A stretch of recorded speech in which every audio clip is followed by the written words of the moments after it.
once again, President Benigno Aquino III.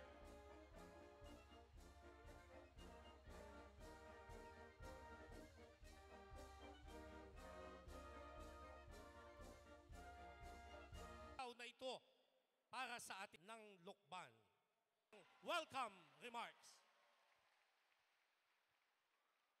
Maraming salamat po sa ating pong minamahal at ginagalang Pangulo ng ating bansa. Po kayo, baka may nagpapakulam sa akin, hindi kayo ubra sa mga boss ko. Ang ating pong minamahal, Pangulong Noynoy Aquino.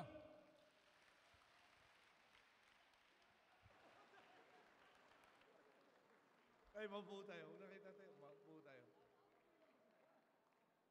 Iniintay ko pong ipadama sa inyo kung gaano ako kakilala ni Prosi. Ito si Prosi habang tumatagal sa serbisyo. Publiers from the 1st District of Quezon, fellow workers. Hingi po ako ng paumanin sa inyo sa umpisa-umpisa pa lang kung napapansin nyo yung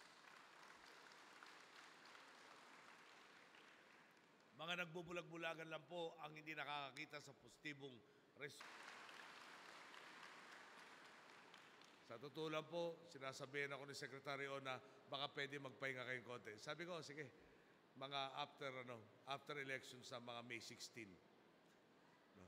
At lalo naman basta nakikita ko kayo para ho tayong baterya ng cellphone na fully charged. Kayo po ang gumagawa na lahat ito, umaasa po tayong lalo pa natin pabibilisin ang pagbabago sa ating bayan. Magandang araw po, maraming salamat sa lahat. Maraming salamat po.